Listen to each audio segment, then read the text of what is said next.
Hi dears, welcome back to Mayflower. Today we are discussing the chapter Lines Written in Early Spring by William Wordsworth.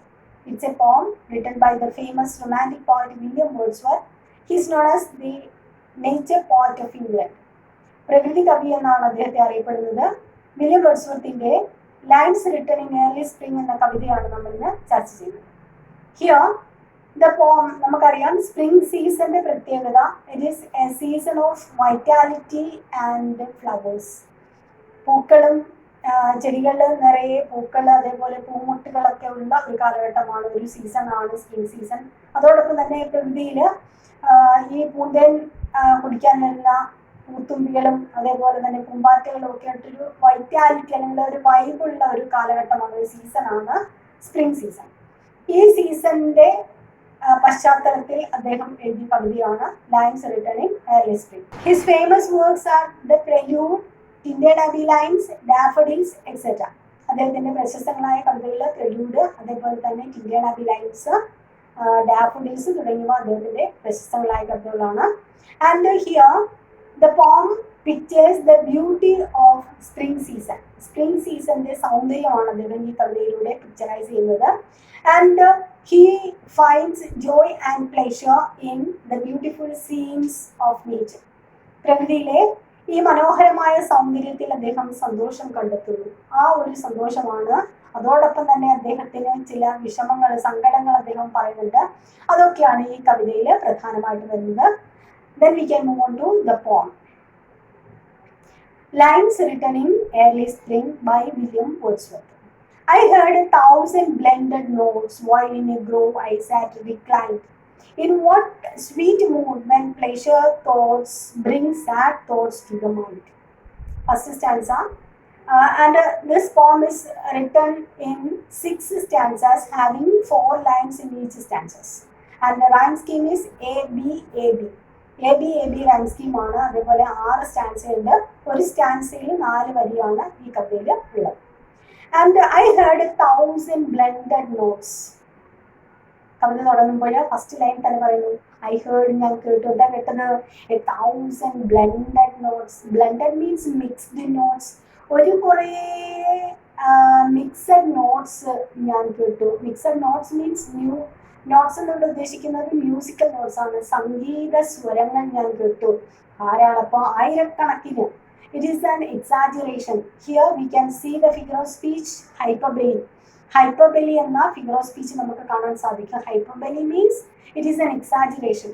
നമ്മളെപ്പോഴും പറയാറുണ്ട് ആയിരക്കണക്കിന്, നിന്നോട് ഞാനൊരു 10,000 തവണ പറഞ്ഞതല്ലേ എന്നൊക്കെ നമ്മൾ പറയാറുണ്ട്. അപ്പോൾ അതേപോലെയുള്ള ഒരു എക്സ്പ്രഷനാണ് ഇവിടെ. I heard 1,000 blended notes. വളരെ ആയിരക്കണക്കിന് മിക്സ്ഡ് ആയിട്ടുള്ള സംഗീത സ്വരങ്ങൾ ഞാൻ കേട്ടു. While in A grow means in A village. ഞാനൊരു വില്ലേജിൽ, ആ ഗ്രാമത്തിലിരിക്കുമ്പോൾ, അല്ലെങ്കിൽ ഇവിടെ ആ ഒരു പ്ലേസ് ആണ് ഉദ്ദേശിക്കുന്നത്, rustic place, village area. I SAT reclined. Reclined means in A state of refilling. അതായത് നമ്മൾ പ്രകൃതിയിലെ സൗന്ദര്യം ആസ്വദിച്ച് നമ്മുടെ ആ ഒരു എനർജി റീഫിൽ ചെയ്യുന്ന ആ അവസ്ഥയിൽ ഞാൻ അങ്ങനെ ഇരിക്കുന്ന സമയത്ത് ഒരു കുറേ ശബ്ദങ്ങൾ ഞാൻ കേട്ടു, സംഗീത സ്വരങ്ങൾ ഞാൻ കേട്ടു. Here we can see the beauty of spring season. നമുക്കറിയാം സ്പ്രിംഗ് സീസണിൽ ധാരാളം പക്ഷികൾ ഉണ്ടാവും, പൂക്കൾ, എല്ലാ സ്ഥലത്തും നമുക്ക് പൂവ് കാണാൻ സാധിക്കും. അതേപോലെ പ്രകൃതിയിൽ ആ ഒരു വൈറ്റാലിറ്റി അല്ലെങ്കിൽ ആ ഒരു വൈബ് ഉള്ളത് കൊണ്ട് തന്നെ ചെടികളൊക്കെ നിറഞ്ഞു നിൽക്കുന്ന ഒരവസ്ഥയിൽ ഒരുപാട് പക്ഷികൾ വരും. അതേപോലെ തന്നെ പൂമ്പാറ്റകളൊക്കെ ഉണ്ടാകും. അങ്ങനെ പലതരം പക്ഷികളുടെ ശബ്ദങ്ങളൊക്കെ എനിക്ക് കേൾക്കാൻ സാധിച്ചു. And in that sweet mood, and it is a sweet mood, വളരെ മനോഹരമായ ഒരു അവസ്ഥയാണത്.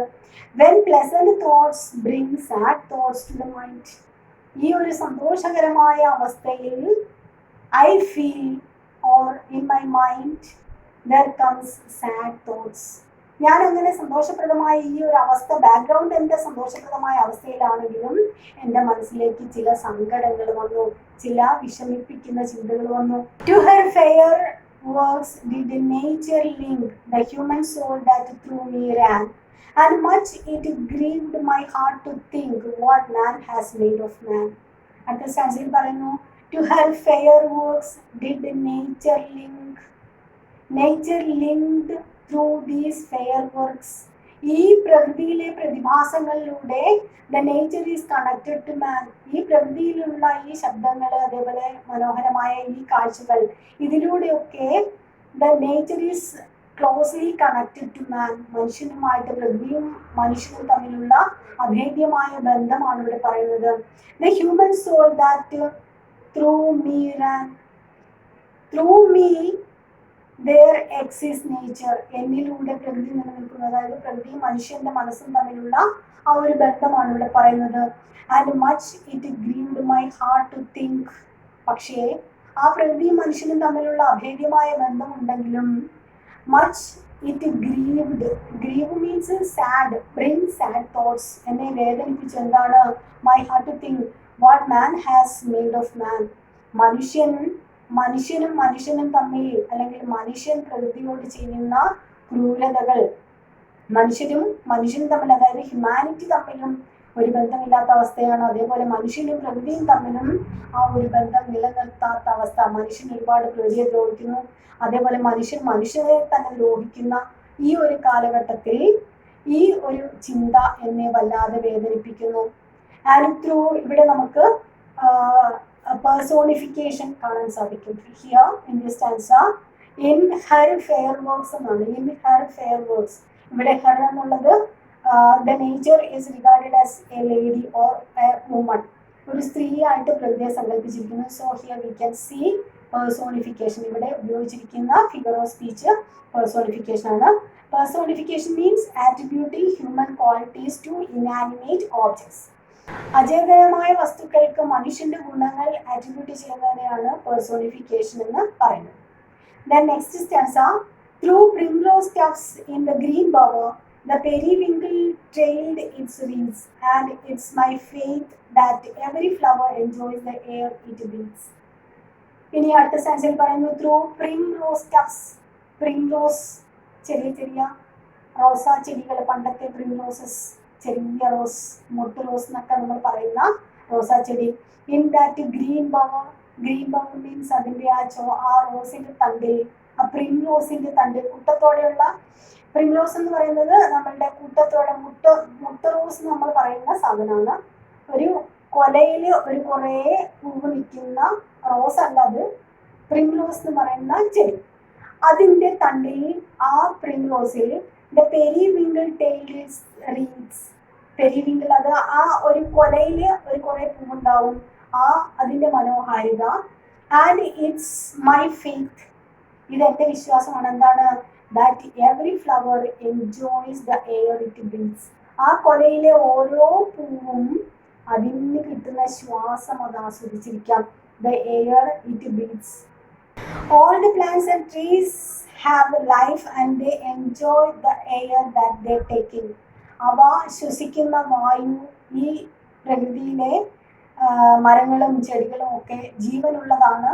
അവ ഈ ശ്വാസത്തെ ആസ്വദിക്കാറുണ്ട്, അല്ലെങ്കിൽ ആസ്വദിച്ച് നിലനിൽക്കുന്ന മരങ്ങളും ചെടികളുമാണ്. ആൻഡ് അടുത്ത സ്റ്റാൻസ, നമ്മൾ നേരത്തെ പറഞ്ഞിവിടെ ശ്വാസം എന്നുള്ളത് here we can connect it to photosynthesis. Photosynthesis എന്ന പ്രക്രിയ, അതായത് എന്താണ്, trees and plants make food by using water, air and sunlight, ആ ഒരു പ്രക്രിയ. Next stanza, the birds around me hopped and played, their thoughts I cannot measure, but the least motion which they made, it seemed a thrill of pleasure. എന്താ പറഞ്ഞത്? the birds around me hopped and played. hopping means ചിറകടിച്ച് പറക്കുക. എൻ്റെ ചുറ്റുമുള്ള പക്ഷികൾ, നമ്മൾ പറഞ്ഞു spring സീസണിൽ ധാരാളം പക്ഷികളൊക്കെ ഉണ്ടാകും. ഈ പക്ഷികൾ, ഈ കായ്കനികളും അതേപോലെ പൂന്തേനൊക്കെ കുടിക്കാൻ വരുന്ന ഈ പക്ഷികളും ജീവജാലങ്ങളും they hopped and played, ചിറകടിച്ച് പറക്കുകയാണ്. and their thoughts I can't measure, എനിക്ക് അളക്കാൻ കഴിയില്ല. that means I cannot measure what are their thoughts. അവരുടെ ചിന്തകൾ, അവരെന്താണ് ചിന്തിക്കുന്നതെന്ന് എനിക്ക് പറയാൻ കഴിയില്ല. but the least motion which they made, it is in the thrill of pleasure. but I am sure that they are enjoying this season.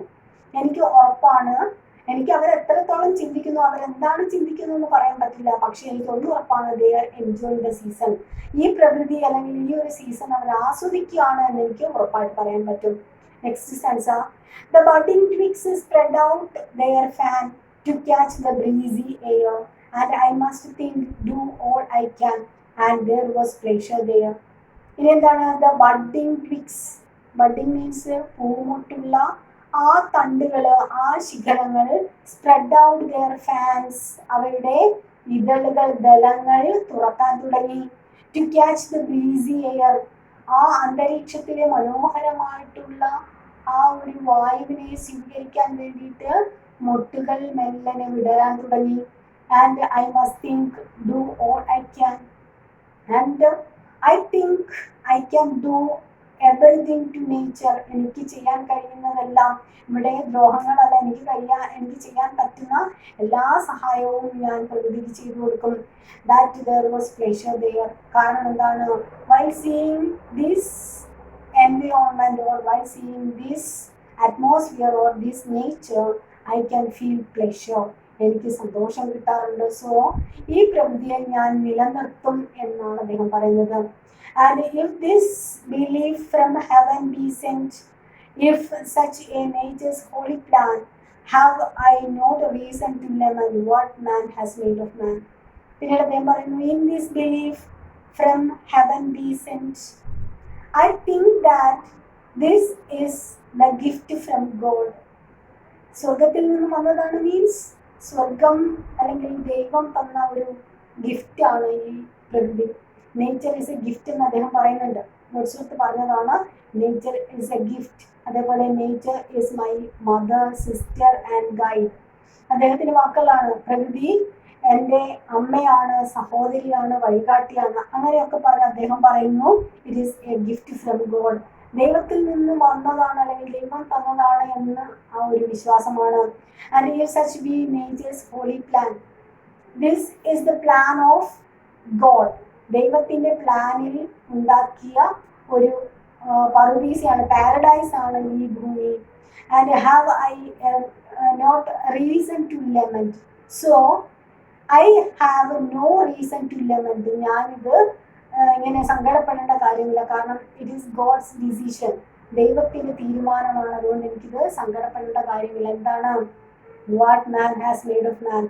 മനുഷ്യൻ പ്രകൃതിയോട് ചെയ്ത ദ്രോഹങ്ങൾ അല്ലെങ്കിൽ മനുഷ്യനോട് ചെയ്യുന്ന ദ്രോഹങ്ങൾ, അതിനെക്കുറിച്ചൊന്നും ഞാൻ സങ്കടപ്പെടേണ്ട കാര്യമില്ല. കാരണം it is fate and it is the plan of God. ദൈവത്തിൻ്റെ ആ ഒരു പദ്ധതി പ്രകാരമാണ് എല്ലാ കാര്യങ്ങളും മുന്നോട്ട് പോകുന്നത്. So it is beyond my control. അതാണ് അദ്ദേഹം പറയുന്നത്. It is fate or it is beyond my control. എൻ്റെ നിയന്ത്രണത്തിന് അപ്പുറത്തുള്ള കാര്യങ്ങളാണ്. So there is no reason to lament. ഞാൻ വിലപിച്ചുകൊണ്ട് കാര്യമില്ല, കാരണം എനിക്കിതൊന്നും കൺട്രോൾ ചെയ്യാൻ കഴിയുന്നതല്ല. അതുകൊണ്ട് there is no reason to lament. ഇവിടെ we can see the inseparable relation between man and nature. പ്രകൃതി മനുഷ്യനും തമ്മിലുള്ള ഇൻസെപ്പറബിൾ, ഒരിക്കലും വേർപിരിക്കാൻ കഴിയാത്ത ബന്ധമാണ് നമുക്ക് കാണാൻ സാധിക്കുന്നത്. പ്രകൃതി ഇല്ലെങ്കിൽ മനുഷ്യനില്ല. അതേപോലെ തന്നെ മനുഷ്യനില്ലെങ്കിൽ ചിലപ്പോൾ പ്രകൃതിക്ക് നിലനിൽക്കാൻ പറ്റും. പക്ഷേ പ്രകൃതി ഇല്ലാതെ, പ്രകൃതിയിലെ വസ്തുക്കളില്ലാതെ, ഭക്ഷ്യധാന്യങ്ങളില്ലാതെ മനുഷ്യൻ ഒരിക്കലും നിലനിൽക്കില്ല. നമ്മൾ ശ്വസിക്കുന്ന വായുവിൽ പോലും നമ്മൾ പ്രകൃതിയോട് കടപ്പെട്ടിരിക്കുകയാണ്. Here man has no existence without nature. In this poem, the poet used a lot of poetic devices. First one, hyperbole. We have already said that in the beginning of this poem or in the beginning line, the poet used the poetic device hyperbole. Hyperbole means it is an exaggeration. ആ വരി 1000 blended notes. I heard 1000 blended notes. അവിടെ hyperbole എന്ന poetic device ആണ് use ചെയ്തിരിക്കുന്നത്. Then the next one is alliteration. Alliteration is the repetition of consonant sounds.